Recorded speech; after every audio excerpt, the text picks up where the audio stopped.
Nothing here was left weak. Not by accident. Not by luck. And definitely not by rushing. Weakness doesn't disappear on its own. It gets addressed. Or it gets exposed. Most people don't fail because they weren't capable. They fail because they left things unfinished, unexamined, untightened. They moved on too fast. They built forward without reinforcing underneath. I used to think strength meant speed. That momentum was proof. That staying busy meant staying ahead.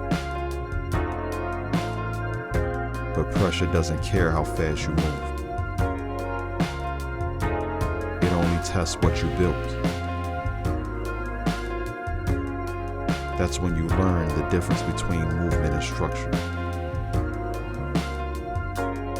Structure is quiet. It doesn't flex. It doesn't announce itself. It just holds. Nothing here was left weak because it was tested early. The habits, the systems, the standards. I didn't wait for life to apply pressure. I applied it myself. I slowed things down on purpose. I repeated what worked instead of chasing what looked impressive. I fixed what felt uncomfortable instead of avoiding it. That's where most people look away. Because strengthening weak points isn't glamorous. It doesn't feel like progress at first. It feels like staying longer than you want to. It feels like doing the same thing again. Cleaner. More precise. With less tolerance for excuses. Weakness survives when it's ignored. Strength forms when it's confronted. So I stopped asking, does this look good? And started asking, does this hold?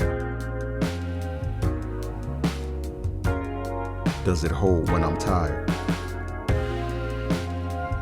Does it hold when no one's watching? Does it hold when motivation disappears? That's the real test. Anything can look solid when conditions are perfect. But pressure doesn't show up politely. It shows up when you're distracted, when you're stretched, when you're tempted to cut corners. And when it does, there's no time to reinforce. You either built it right or you didn't.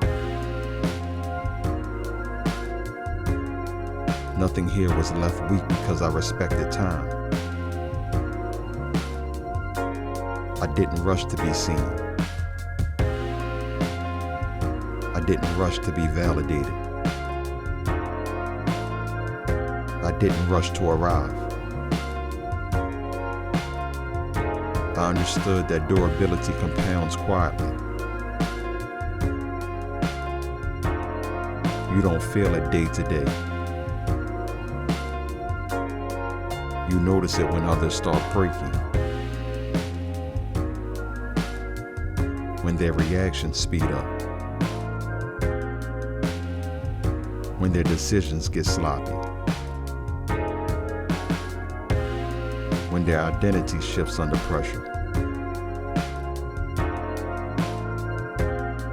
That's when you realize how valuable restraint is.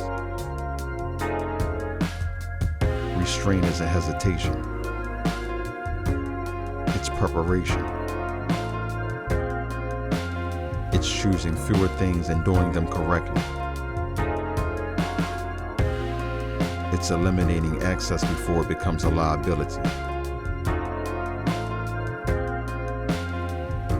It's knowing that what you don't do often matters more than what you do. I didn't build for applause. I built for weight. Weight changes how you move, how you speak,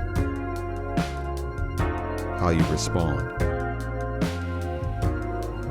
You stop explaining yourself. You stop overcorrecting. You stop chasing reassurance. Because weak systems need constant attention. Strong ones don't. They operate. They endure. They remain. Nothing here was left weak because I treated discipline like maintenance, not punishment. I didn't wait until something failed. I reinforced it before it was tested.